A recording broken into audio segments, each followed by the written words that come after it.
नमस्कार, स्वागत है आपका यूट्यूब चैनल छत्तीसगढ़ टुडे में। आज हम 15 से 31 जुलाई 2021 के महत्वपूर्ण छत्तीसगढ़ करंट अफेयर प्रश्नों को हल करेंगे। तो चलिए शुरू करते हैं। हमारा पहला प्रश्न है, राज्य सरकार द्वारा प्रदेश के बस्तर, चित्रकूट व नारायणपुर क्षेत्र में सिंचाई के लिए किस नदी पर लिफ्ट इरिगेशन प्रोजेक्ट बनाया जाएगा? इसका आंसर है ऑप्शन ए, इंद्रावती नदी पर।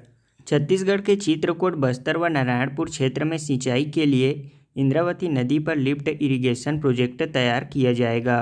राज्य सरकार ने जल संसाधन विभाग की बैठक में अधिकारियों को इंद्रावती नदी से पानी लिफ्ट कर बस्तर, चित्रकूट व नारायणपुर विधानसभा क्षेत्र में सिंचाई के लिए जलापूर्ति की योजना तैयार करने के निर्देश दिए हैं। इस योजना के तहत बस्तर, चित्रकूट व नारायणपुर इलाके में इंद्रावती नदी में उपयुक्त स्थलों का चयन कर वहां जल संरक्षण के लिए 2-3 छोटे बैराज या एनीकट का निर्माण किया जाएगा और इसी से पानी लिफ्ट कर सिंचाई के लिए किसानों को पानी पहुंचाया जाएगा। हाल ही में राष्ट्रीय आयुर्विज्ञान आयोग नई दिल्ली द्वारा प्रदेश के किस चिकित्सा महाविद्यालय की MBBS डिग्री को मान्यता प्रदान किया है? इसका आंसर है option C, Shri Shankaracharya medical college Bhilai को। श्री शंकराचार्य मेडिकल कॉलेज भिलाई प्रदेश का प्रथम निजी चिकित्सा महाविद्यालय बन गया है, जिसे राष्ट्रीय आयुर्विज्ञान आयोग नई दिल्ली द्वारा MBBS डिग्री को मान्यता प्रदान की गई है। प्रदेश के निजी चिकित्सा महाविद्यालयों में अग्रणी श्री शंकराचार्य मेडिकल कॉलेज भिलाई को राष्ट्रीय आयुर्विज्ञान आयोग नई दिल्ली द्वारा MBBS डिग्री को मान्यता प्रदान किया है। इस वर्ष यहां से प्रथम MBBS बैच इंटर्नशिप के लिए निकला है। वर्तमान में इस मेडिकल कॉलेज द्वारा 600 MBBS छात्रों को चिकित्सा की शिक्षा प्रदान की जा रही है। स्नातकोत्तर MD और MS की शिक्षा भी गत वर्ष से प्रदान की जा रही है, जिसे राष्ट्रीय आयुर्विज्ञान आयोग द्वारा MBBS डिग्री को मान्यता प्रदान की गई। हमारा अगला प्रश्न है, छत्तीसगढ़ अनुसूचित जनजाति आयोग का अध्यक्ष किसे बनाया गया है? इसका आंसर है ऑप्शन सी, भानु प्रताप सिंह को। छत्तीसगढ़ अनुसूचित जनजाति आयोग के अध्यक्ष भानु प्रताप सिंह को बनाया गया है। हमारा दूसरा प्रश्न है, छत्तीसगढ़ राज्य योग आयोग का अध्यक्ष किसे बनाया गया है? इसका आंसर है ज्ञानेश्वर शर्मा को। छत्तीसगढ़ राज्य योग आयोग का अध्यक्ष ज्ञानेश्वर शर्मा को बनाया गया है। हमारा अगला प्रश्न है, छत्तीसगढ़ वित्त आयोग का अध्यक्ष किसे बनाया गया है? इसका आंसर है ऑप्शन बी, सर्जियस मिंज को। सर्जियस मिंज को छत्तीसगढ़ वित्त आयोग का अध्यक्ष बनाया गया है। हमारा अगला प्रश्न है, छत्तीसगढ़ बाल अधिकार संरक्षण आयोग का अध्यक्ष किसे बनाया गया है? इसका आंसर है ऑप्शन सी, तेज कुंवर नेताम को। छत्तीसगढ़ बाल अधिकार संरक्षण आयोग का अध्यक्ष तेज कुमार नेताम को बनाया गया है। हमारा अगला प्रश्न है, हाल ही में देश के सर्वश्रेष्ठ कृषि विज्ञान केंद्र के रूप में छत्तीसगढ़ के किस कृषि विज्ञान केंद्र को सम्मानित किया गया है? इसका आंसर है ऑप्शन बी, कृषि विज्ञान केंद्र कोरिया को। छत्तीसगढ़ राज्य के कृषि विज्ञान केंद्र कोरिया को भारत सरकार द्वारा देश के सर्वश्रेष्ठ कृषि विज्ञान केंद्र के रूप में सम्मानित किया गया है। कृषि विज्ञान केंद्र कोरिया को छत्तीसगढ़ शासन की महत्वाकांक्षी योजना नरवा, गरुवा, घुरवा और बाड़ी के प्रभावी क्रियान्वयन तथा कृषकों में उद्यमिता विकास हेतु सम्मानित किया गया है। भारतीय कृषि अनुसंधान के 93वें स्थापना दिवस के अवसर पर कृषि भवन नई दिल्ली में आयोजित सम्मान समारोह में केंद्रीय कृषि मंत्री नरेंद्र सिंह तोमर ने कृषि विज्ञान केंद्र कोरिया को देश भर में संचालित 722 कृषि विज्ञान केंद्रों में सर्वश्रेष्ठ कृषि विज्ञान केंद्र के रूप में कृषि विज्ञान राष्ट्रीय प्रोत्साहन पुरस्कार 2020 से सम्मानित किया है। इस पुरस्कार का नाम है पंडित दीनदयाल उपाध्याय कृषि विज्ञान राष्ट्रीय प्रोत्साहन पुरस्कार 2020। कृषि विज्ञान केंद्र कोरिया के वरिष्ठ वैज्ञानिक एवं प्रमुख डॉक्टर रंजीत सिंह राजपूत ने यह पुरस्कार वर्चुअल माध्यम से ग्रहण किया। इंदिरा गांधी कृषि विश्वविद्यालय के अंतर्गत संचालित कृषि विज्ञान केंद्रों को चौथी बार राष्ट्रीय स्तर पर सम्मानित किया गया है। इसके पूर्व कृषि विज्ञान केंद्र बस्तर, कृषि विज्ञान केंद्र दंतेवाड़ा तथा कृषि विज्ञान केंद्र कांकेर को राष्ट्रीय स्तर पर सम्मानित किया जा चुका है। हमारा अगला प्रश्न है, छत्तीसगढ़ बीज विकास निगम का अध्यक्ष किसे बनाया गया है? इसका आंसर है ऑप्शन डी, अग्नि चंद्राकर को। अग्नि चंद्राकर को छत्तीसगढ़ बीज विकास निगम का अध्यक्ष बनाया गया है। हमारा अगला प्रश्न है, छत्तीसगढ़ शाकंभरी बोर्ड का अध्यक्ष किसे बनाया गया है? इसका आंसर है ऑप्शन बी, राम कुमार पटेल को। राम कुमार पटेल को छत्तीसगढ़ शाकंभरी बोर्ड का अध्यक्ष बनाया गया है। हमारा अगला प्रश्न है, छत्तीसगढ़ तेलघानी आयोग का अध्यक्ष किसे बनाया गया है? इसका आंसर है ऑप्शन बी, संदीप साहू को। छत्तीसगढ़ तेलघानी आयोग का अध्यक्ष संदीप साहू को बनाया गया है। इसके अलावा भवन सन्निर्माण कर्मकार मंडल का अध्यक्ष सुशील सन्नी अग्रवाल को बनाया गया है। इसरो की महत्वाकांक्षी परियोजना गगनयान व मंगलयान मिशन के लिए छत्तीसगढ़ के किस स्टील प्लांट में स्पेशल प्लेटों का निर्माण किया जा रहा है? इसका आंसर है option B, Bhilai steel plant. Chhattisgarh के भिलाई स्टील प्लांट में इसरो की महत्वाकांक्षी परियोजना गगनयान व मंगलयान मिशन 2 के लिए स्पेशल प्लेटों का निर्माण किया जा रहा है। भारत के गगनयान मिशन के साथ ही भारतीय अंतरिक्ष अनुसंधान इसरो अपनी महत्वाकांक्षी परियोजना मंगलयान मिशन पर भी काम कर रहा है। इस मिशन के तहत मंगलयान 2 2024 को लॉन्च किए जाने की संभावना है। इसके लिए PSLV के बाहरी मोटर आवरण और इसरो के GSLV सैटेलाइट प्रक्षेपण वाहनों में लगने वाले स्पेशल ग्रेड की प्लेट का निर्माण स्लैब मिश्र धातु निगम लिमिटेड मिधानी द्वारा तैयार किया जाता है। इसके रोलिंग का काम भिलाई स्टील प्लांट द्वारा किया जाता है। स्लैब मिश्र धातु निगम लिमिटेड मिधानी अपने स्लैब को भिलाई स्टील प्लांट के प्लेट मिल में रोल करवाता है, क्योंकि प्लेट की मोटाई महज 9.3 mm होती है। इस प्लेट की मोटाई बनाए रखने का चुनौतीपूर्ण कार्य भिलाई स्टील प्लांट द्वारा किया जाता है। हमारा अगला प्रश्न है, राष्ट्रीय पशु अनुवांशिकी संसाधन ब्यूरो करनाल द्वारा देश के 43 गोवंश की नस्लों में 36वां स्थान पाने वाले छत्तीसगढ़ की गोवंशी नस्ल का क्या नाम है? इसका आंसर है ऑप्शन सी, कोसली। राष्ट्रीय पशु आनुवंशिकी संसाधन ब्यूरो करनाल द्वारा देश के 43 गोवंशी नस्लों में 36वां स्थान पाने वाले छत्तीसगढ़ की गोवंशी नस्ल का नाम कोसली है। छत्तीसगढ़ की गाय को कोसली के नाम से राष्ट्रीय पशु आनुवंशिकी संसाधन ब्यूरो करनाल ने 36वां गोवंशी नस्ल के नाम पर पंजीकृत किया है। बता दें कि छत्तीसगढ़ कामधेनु विश्वविद्यालय ने इस गाय पर 4 वर्षों तक शोध किया है। यह इंडिया कैटल में 2600 कोसली 03036 से पंजीकृत है और यह छत्तीसगढ़ राज्य की पहली पंजीकृत नस्ल होने के बाद देश भर में कोसली के नाम से प्रचलित हो गया है। राज्य में सर्वेक्षण के दौरान पाया गया कि मैदानी भागों में कोसली नस्ल के पशुओं की संख्या 31.92 लाख है। हाल ही में छत्तीसगढ़ के लिखाआरा नामक स्थान से पुराने शैलचित्र और आदि मानव के हथियार प्राप्त हुए हैं। यह राज्य के किस जिले में स्थित है? इसका आंसर है ऑप्शन सी, जशपुर जिले में। छत्तीसगढ़ के जशपुर जिले के लिखाआरा नामक स्थान से पुराने शैलचित्र और आदि मानव के हथियार प्राप्त हुए हैं। जशपुर जिला मुख्यालय से 40 किलोमीटर दूर लिखाआरा से 1.5 लाख साल पुराने पूरा पाषाण काल के आदि मानव के हथियार प्राप्त हुए हैं। इसका इस्तेमाल वे कंदमूल तोड़ने और शिकार करने के लिए करते थे। इसके पहले भी यहाँ की चट्टानों में आदि मानवों द्वारा बनाई गई पेंटिंग भी मिल चुकी है।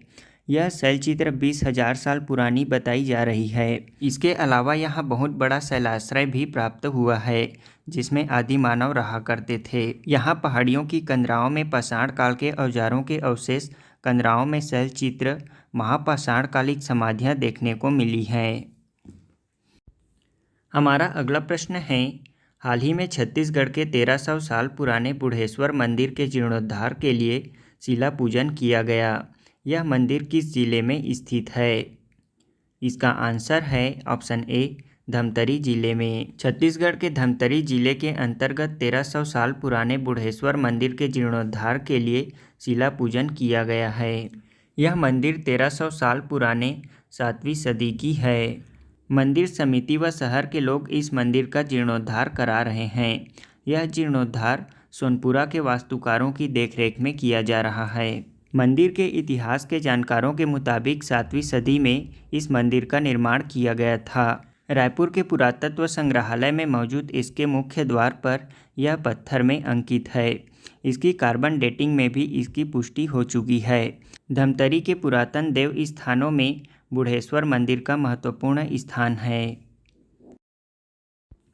हमारा अगला प्रश्न है, छत्तीसगढ़ में तितलियों का जैव विविधता पार्क किस जिले में बनाया जाएगा? इसका आंसर है ऑप्शन बी, बस्तर जिले में।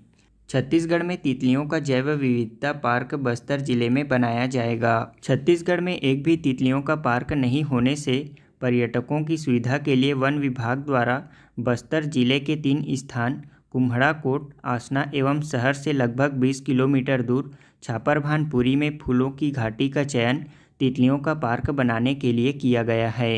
इन तीनों स्थानों में विभाग द्वारा लगभग 2 करोड़ रुपए की लागत से जल्द ही जैव विविधता पार्क का निर्माण किया जाएगा।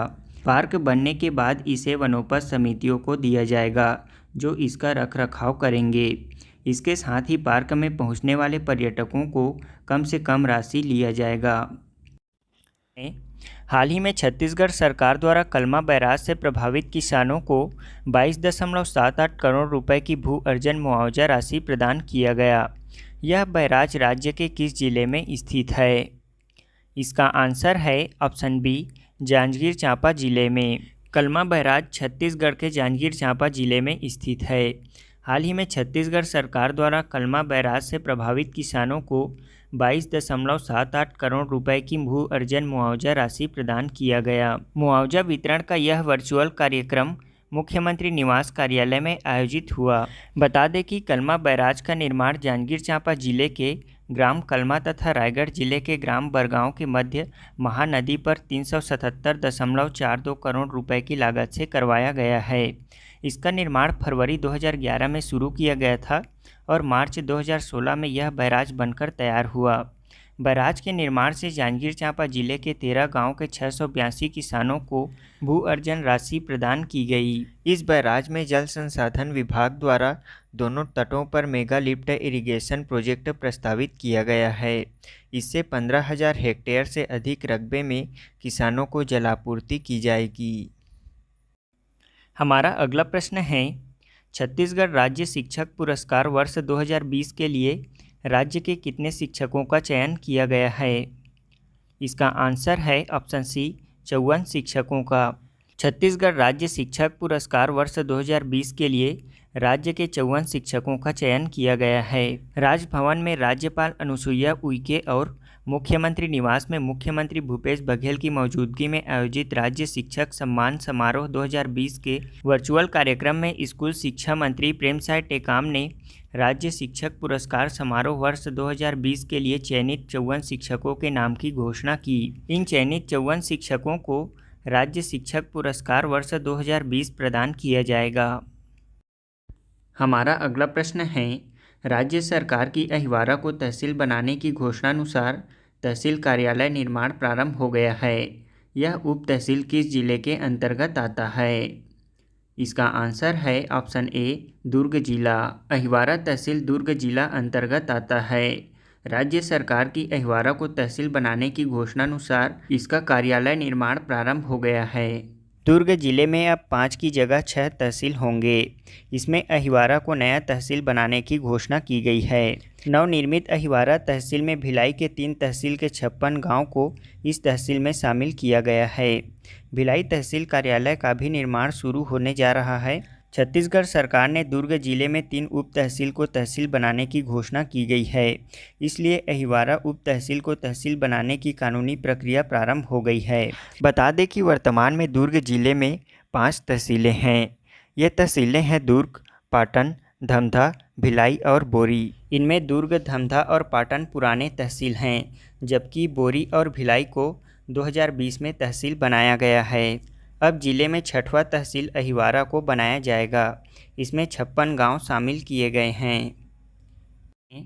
हाल ही में खबरों में चर्चित अलकनंदा जलप्रपात किस जिले में स्थित है?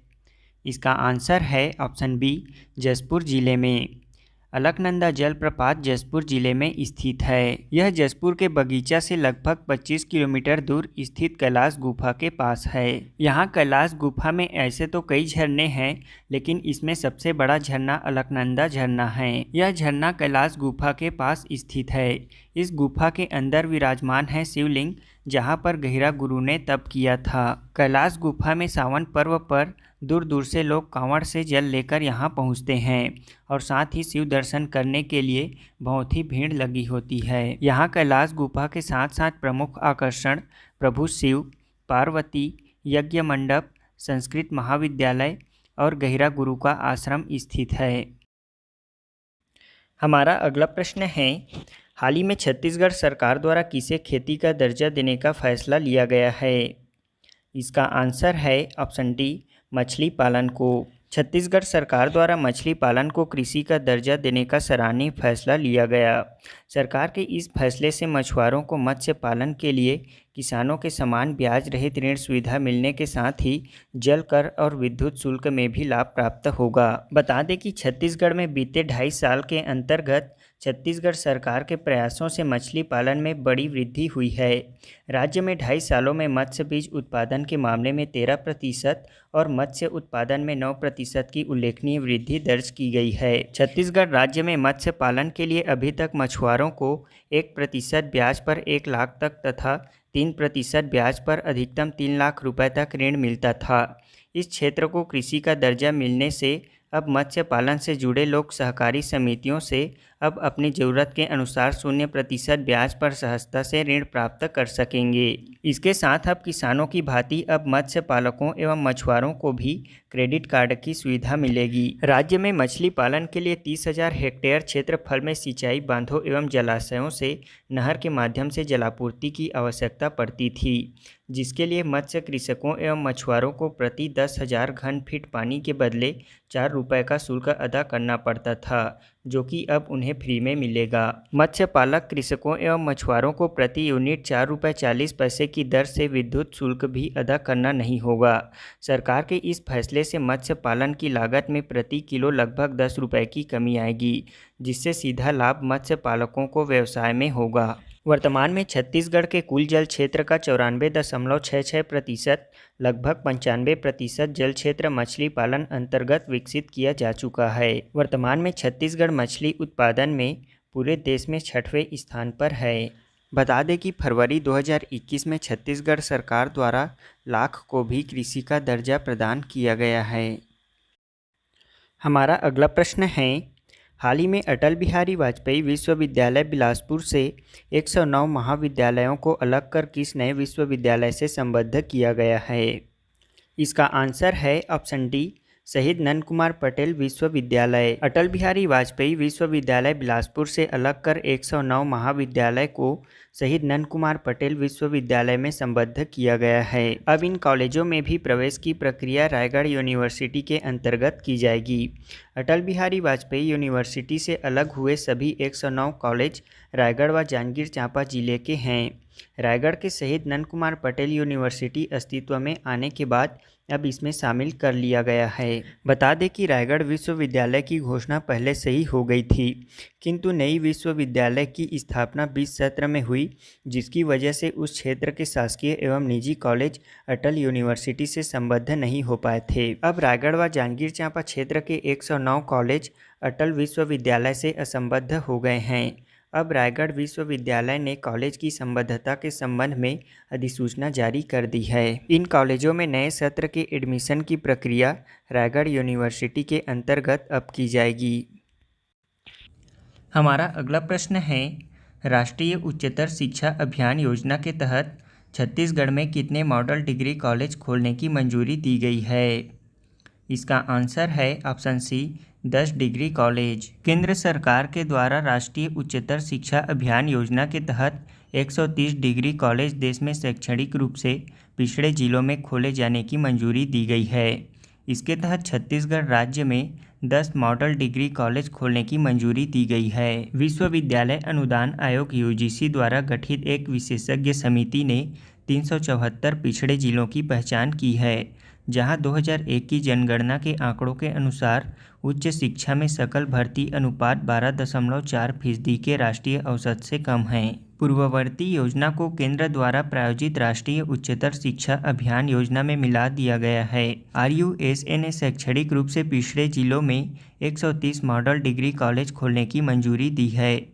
इसमें RUSA योजना के तहत सबसे अधिक 26 model degree college Uttar Pradesh में स्वीकृत किए गए हैं, जबकि उड़ीसा में 14 और छत्तीसगढ़ के लिए 10 मॉडल डिग्री कॉलेज खोलने की मंजूरी दी गई है।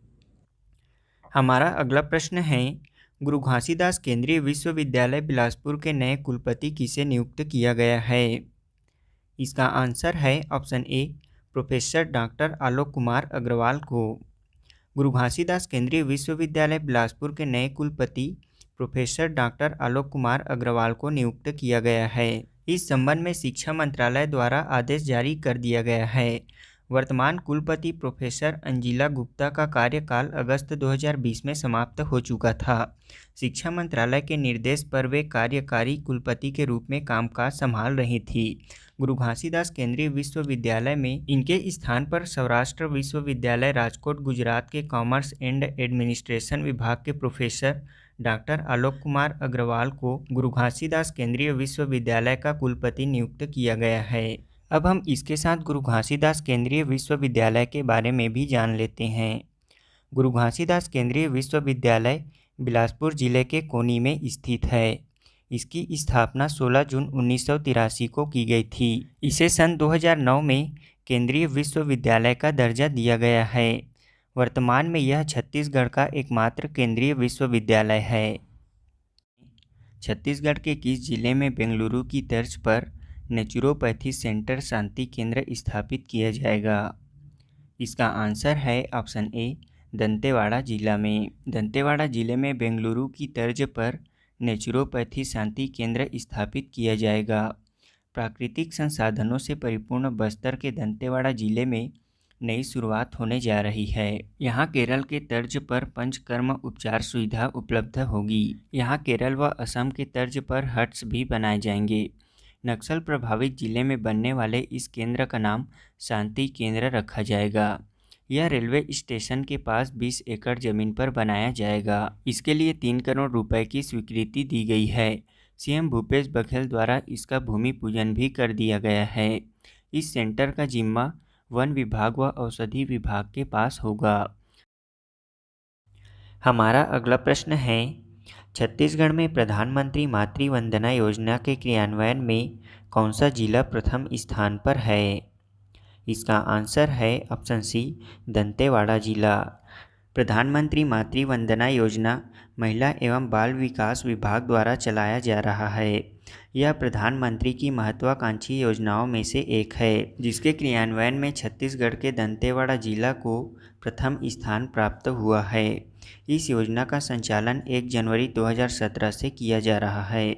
इस योजना के तहत प्रथम बार गर्भधारण करने वाली महिला को रोजगार क्षतिपूर्ति के रूप में 5,000 रुपये बैंक खाते के माध्यम से भुगतान किया जा रहा है। प्रधानमंत्री मातृ वंदना योजना के तहत महिला के प्रथम गर्भवती होने पर आंगनबाड़ी में पंजीयन होने की स्थिति में खाते में पहला किस्त 1,000 रुपये एवं 150 दिन बाद दूसरा किस्त 2,000 रुपये तथा शिशु जन्म होने पर 4 माह बाद तीसरी किस्त 2,000 रुपये प्रदान किया जाता है। ऐसे करके 3 किस्तों में कुल 5,000 रुपये गर्भवती महिला के आहार के लिए प्रदान की जाती है।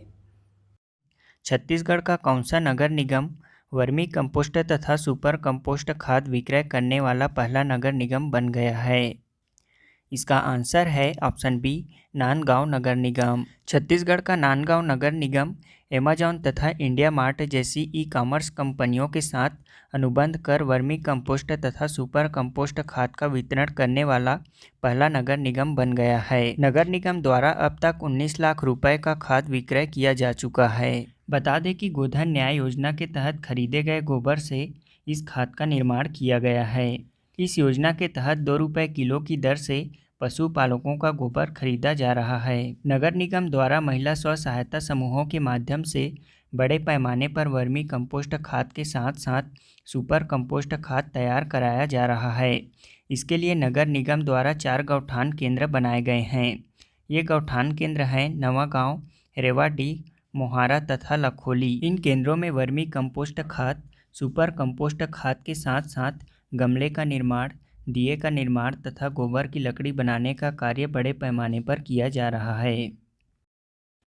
हमारा अगला प्रश्न है, बस्तर संभाग में नक्सलियों से मुकाबला करने के लिए गठन किए गए महिला कमांडो समूह का क्या नाम है? इसका आंसर है option D, Danteshwari fighters. Bastar संभाग में नक्सलियों से मुकाबला करने के लिए गठन किए गए महिला कमांडो समूह का नाम दंतेश्वरी फाइटर्स है। दंतेश्वरी फाइटर्स महिला कमांडो नक्सलियों के खिलाफ चलाए जा रहे मानसून अभियान में भी शामिल किया गया है। पुरुष जवानों के साथ साथ इस सीजन में भी जंगल में कंधों से कंधा मिलाकर चल रही ये पुरुष जवानों की तरह इस सीजन में भी बारिश में नदी नाले उफान व बारिश की चुनौतियों को स्वीकार कर रही हैं। हमारा अगला प्रश्न है, कुएमारी जलप्रपात कहाँ स्थित है? इसका आंसर है ऑप्शन ए, कोंडागांव जिले में। कुएमारी जलप्रपात कोंडागांव जिले में स्थित है। यह कोंडागांव जिले के अंतर्गत केशकाल ब्लॉक में पड़ता है। अपनी प्राकृतिक सौंदर्यता के लिए यह क्षेत्र मानचित्र में अपना अलग स्थान बना चुका है। यहाँ जिला प्रशासन द्वारा 20 से अधिक ज़्यादा झरनों को करोड़ों रुपए खर्च कर इको पर्यटन केंद्र के रूप में विकसित करने की योजना बनाई गई है। कोंडागांव के जलप्रपात एवं केशकाल ब्लॉक के इन क्षेत्रों को इको पर्यटन केंद्र के रूप में विकसित किया जा रहा है। इस जिले में स्थानीय युवक युवतियों की पर्यटन समिति बनाई गई है, जिन्हें जलप्रपातों में साफ सफाई, क्योटिन समेत अन्य व्यवस्था बनाने के लिए प्रशिक्षण दिया जा रहा है। इसके अलावा यहाँ जलप्रपात देखने आने वाले पर्यटकों के रुकने, खाने व घूमने के लिए सुविधा देने का काम भी किया जा रहा है। छत्तीसगढ़ सरकार ने भूमिहीन खेतीहर मजदूरों को न्याय देने के लिए अनुपूरक बजट में कितने करोड़ का प्रावधान किया है? इसका आंसर है ऑप्शन बी, 200 करोड़। छत्तीसगढ़ सरकार ने राज्य के भूमिहीन खेतीहर मजदूरों के लिए न्याय योजना शुरू करने का दावा किया था। इसके लिए सरकार ने अनुपूरक बजट में 200 करोड़ रुपए का प्रावधान किया है। इस दौरान छत्तीसगढ़ सरकार ने कुल 2485 करोड़ का पहला अनुपूरक बजट पास किया है। इसके अलावा छत्तीसगढ़ सरकार ने जल जीवन मिशन के तहत 500 करोड़, राष्ट्रीय आजीविका मिशन के तहत 122 करोड़, कोरोना के खिलाफ जंग लड़ने के लिए 208 करोड़ रुपए और कर्ज का ब्याज चुकाने के लिए 105 करोड़ का प्रावधान किया गया है। हमारा अगला प्रश्न है, छत्तीसगढ़ के किस जिला प्रशासन ने नए फूड पार्क की स्थापना के लिए दावा आपत्ति मंगाई है? इसका आंसर है ऑप्शन डी, बलरामपुर जिला। छत्तीसगढ़ के बलरामपुर जिला प्रशासन ने नए फूड पार्क की स्थापना के लिए दावा आपत्ति मंगाई है। महाप्रबंधक जिला व्यापार एवं उद्योग केंद्र बलरामपुर रामानुजगंज द्वारा नवीन फूड पार्क की स्थापना के लिए दावा आपत्ति मंगाई गई है। यहाँ नवीन फूड पार्क की स्थापना की जाएगी। हमारा अगला प्रश्न है, छत्तीसगढ़ शासन द्वारा वन अधिकार के ऑनलाइन दावे को पायलट प्रोजेक्ट के रूप में किन 2 जिलों में प्रारंभ किया जा रहा है? इसका आंसर है ऑप्शन बी, धमतरी और कोरबा जिले में। छत्तीसगढ़ शासन द्वारा वन अधिकार के ऑनलाइन दावे को पायलट प्रोजेक्ट के रूप में धमतरी और कोरबा जिले में प्रारंभ किया जा रहा है। छत्तीसगढ़ शासन की महत्वाकांक्षी योजना वन अधिकार पत्र वितरण के दावे अब ऑनलाइन भी दायर हो सकेंगे। राज्य के 2 जिले धमतरी और कोरबा के एक विकास खंड में पायलट प्रोजेक्ट के रूप में वन अधिकार मान्यता पत्र से संबंधित ऑनलाइन पोर्टल विकसित कर हितग्राहियों द्वारा दावा दायर करने की प्रक्रिया प्रारंभ की जा रही है। इसके अंतर्गत धमतरी जिले के विकासखंड नगरी में और कोरबा जिले के पोड़ी उपरोड़ा विकासखंड में वन अधिकार मान्यता पत्र के ऑनलाइन दावे दायर करने की प्रक्रिया प्रारंभ की जा रही है। वर्तमान में छत्तीसगढ़ में 2018 के आंकड़ों के आधार पर बाघों की संख्या कितनी है? इसका आंसर है ऑप्शन सी, 19। वर्तमान में छत्तीसगढ़ में 2018 के आंकड़ों के आधार पर बाघों की कुल संख्या 19 है। साल 2014 से 2018 के बीच राज्य में बाघों की संख्या में भारी गिरावट आई है। कैमरा ट्रैप तकनीक से हुई गणना में राज्य के तीनों टाइगर रिजर्व में 2018 की स्थिति में केवल 19 बाघ ही शेष बचे हैं, जबकि 4 साल पहले इसकी संख्या 46 थी। राज्य में बाघों की गणना के अगले नतीजे 29 जुलाई 2022 को जारी करने की तैयारी की जा रही है। कभी यहाँ बाघों की संख्या हजारों में थी। यहाँ अवैध शिकार और दूसरी वजहों से इसकी संख्या घटते बढ़ते रहे हैं। वर्तमान में इसकी संख्या सिर्फ 19 ही रह गई है। इस बार बाघों की नए सिरे से गिनती की कवायद चल रही है। प्रदेश में Indravati tiger reserve, Achanakmar reserve और उदयंती सीता नदी रिजर्व क्षेत्रों में बाघों की आबादी अधिक है। बता दें कि पूरी दुनिया में सबसे ज़्यादा बाघ भारत में पाए जाते हैं। देश में कुल 18 राज्यों में ये बाघ पाए जाते हैं। 2018 में आई रिपोर्ट के मुताबिक भारत में कुल 2967 बाघ हैं, जबकि पूरी दुनिया में कुल 3890 बाघ हैं। भारत के राज्यों की बात करें तो मध्य प्रदेश में सर्वाधिक 526 बाघ हैं। इसमें दूसरे स्थान पर कर्नाटक, जहां 524 बाघ हैं। वर्तमान में पूरे भारत में कुल 51 टाइगर रिजर्व हैं। छत्तीसगढ़ के इंद्रावती नेशनल पार्क को 1983 में प्रोजेक्ट टाइगर में शामिल किया गया था। इसे 2009 में टाइगर रिजर्व बनाया गया। इसके बाद अचानकमार और उदयंती अभयारण्य को 2006 में प्रोजेक्ट टाइगर बनाया गया था। इसके बाद 2009 में इन्हें टाइगर रिजर्व के रूप में शामिल किया गया। यानी कि सन 2009 में अचानकमार और उदयंती अभयारण्य के साथ साथ इंद्रावती राष्ट्रीय उद्यान को टाइगर रिजर्व बनाया गया। इसके साथ आपको यह भी बता दें कि छत्तीसगढ़ में गुरु घासीदास राष्ट्रीय उद्यान व तमोर पिंगला अभयारण्य को टाइगर रिजर्व घोषित किया जाएगा। राज्य वन्यजीव बोर्ड ने प्रस्ताव को अनुमोदन दे दिया है। इसके लिए कोर जोन में 2049 वर्ग किलोमीटर व बफर जोन में 780 वर्ग किलोमीटर, इस तरह कुल 2829 वर्ग किलोमीटर का यह क्षेत्रफल में बनाया जाएगा। हमारा अगला प्रश्न है, राज्य में अनुसूचित जाति, अनुसूचित जनजाति व अन्य पिछड़ा वर्ग आरक्षण को लेकर गठित स्थायी समिति का अध्यक्ष किसे बनाया गया है? इसका आंसर है option D, doctor Premsai Singh Tekam को। राज्य में एसटी, एससी व ओबीसी आरक्षण को लेकर गठित स्थायी समिति का अध्यक्ष डॉक्टर प्रेमसाय सिंह टेकाम को बनाया गया है। छत्तीसगढ़ सरकार ने अनुसूचित जाति, अनुसूचित जनजाति व अन्य पिछड़ा वर्गों के लिए स्थायी आरक्षण समिति का गठन किया है। इसमें आदिम जाति विकास मंत्री डॉक्टर प्रेमसाय सिंह टेकाम को अध्यक्ष बनाया गया है। इस गठित स्थायी समिति में 8 सदस्य हैं। इनमें से 5 विधायकों को भी सदस्य के रूप में शामिल किया गया है।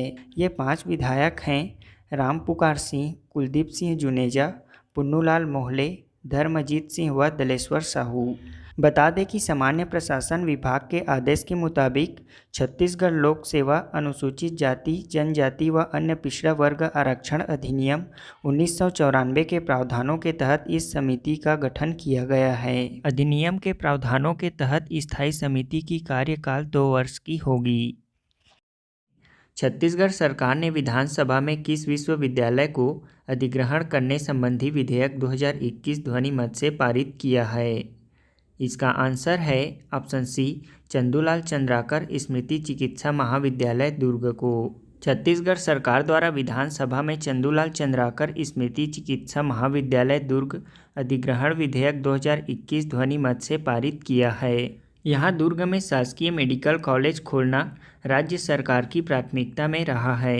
राज्य सरकार के गठन के बाद मुख्यमंत्री भूपेश बघेल ने प्रदेश के सभी लोकसभा क्षेत्रों में एक एक मेडिकल कॉलेज खोलने के प्रस्ताव पर सहमति देते हुए इसके लिए प्रयास करने को कहा था। इसी के साथ 2 वर्ष पहले केंद्र सरकार द्वारा पूरे देश में 75 मेडिकल कॉलेज खोलने का प्रावधान बजट में किया गया था और राज्य सरकार के इसके लिए प्रस्ताव भी मांगे गए थे। इसमें छत्तीसगढ़ में 3 मेडिकल कॉलेज का प्रस्ताव था, जिस पर राज्य ने कांकेर, कोरबा और महासमुंद में मेडिकल कॉलेज खोलने का प्रस्ताव भेजा था, जिसकी सहमति भी केंद्र से मिली। अब छत्तीसगढ़ में संचालित 6 मेडिकल कॉलेज को और इन 3 मेडिकल कॉलेजों को मिलाकर प्रदेश के 9 लोकसभा क्षेत्रों में एक एक मेडिकल कॉलेज हो जाएंगे।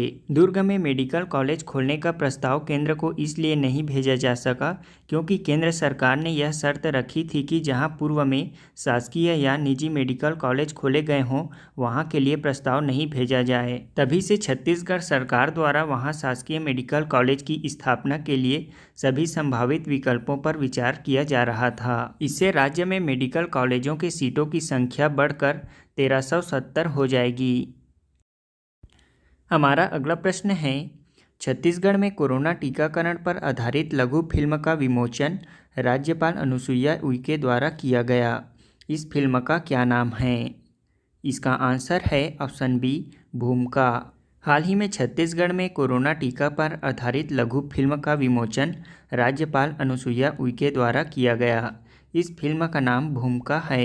इस फिल्म के निर्माता का नाम है संजय भारद्वाज। यह फिल्म आदिवासी एवं ग्रामीण क्षेत्रों में टीकाकरण को लेकर तरह तरह की भ्रांतियों को दूर किया गया है। उन भ्रांतियों को दूर करने के लिए इस लघु फिल्म का निर्माण किया गया। इस फिल्म में सजीवता लाने के लिए इसे गाँव में ही फिल्माया गया है और वहाँ के स्थानीय कलाकारों का भी सहयोग लिया गया। इसे OTT प्लेटफॉर्म तथा अन्य माध्यमों से प्रसारण किया जाएगा और साथ ही प्रयास किया जाएगा कि ग्रामीण क्षेत्रों में अधिक से अधिक इस फिल्म को देखें और साथ ही भ्रांतियों को दूर कर टीका लगवाएं। हमारा अगला प्रश्न है, हाल ही में छत्तीसगढ़ में निम्न में से किसे ISO प्रमाण पत्र प्रदान किया गया है? इसका आंसर है ऑप्शन ए, डायल 112 को। छत्तीसगढ़ के डायल 112 को हाल ही में ISO प्रमाण पत्र प्रदान किया गया। बता दें कि फिक्की अवार्ड से सम्मानित डायल 112 परियोजना केंद्र एवं राज्य के सहयोग से 4 सितंबर 2018 को प्रारंभ किया गया था। इस आपातकालीन सेवा द्वारा आम जनता को पुलिस, फायर, एम्बुलेंस सेवा एकीकृत रूप से प्रदान किया जा रहा है। छत्तीसगढ़ डायल 112 को स्मार्ट पुलिसिंग के लिए देश में अव्वल आने पर भारत सरकार द्वारा फिक्की अवार्ड से सम्मानित किया गया। साथ ही डायल 112 की आपातकालीन सेवा की गुणवत्ता हेतु इसे ISO प्रमाण पत्र भी प्रदान किया गया। अब इसके साथ हम ISO प्रमाण पत्र के बारे में भी जान लेते हैं। ISO का अर्थ है अंतर्राष्ट्रीय मानकीकरण संगठन, यानी कि इंटरनेशनल ऑर्गेनाइजेशन फॉर स्टैंडर्डाइजेशन। इसकी स्थापना 1947 को जेनेवा, स्विट्जरलैंड में हुई थी। यह एक स्वतंत्र संगठन है। यह कंपनी या संस्था की जांच करती है, जैसे कि गुणवत्ता, प्रोडक्ट क्वालिटी, ग्राहक समाधान, शुद्धता और मैनेजमेंट सिस्टम इत्यादि की जांच के बाद जब प्रमाणित होता है कि यह कंपनी या संस्था सही तरीके से चल रही है, तब ISO द्वारा यह प्रमाण पत्र दिया जाता है। यह सेवा की गुणवत्ता, सुरक्षा और दक्षता के लिए मानक यानी कि क्वालिटी स्टैंडर्ड प्रदान करती है। राज्य को यह certificate information security management system के लिए दिया गया है।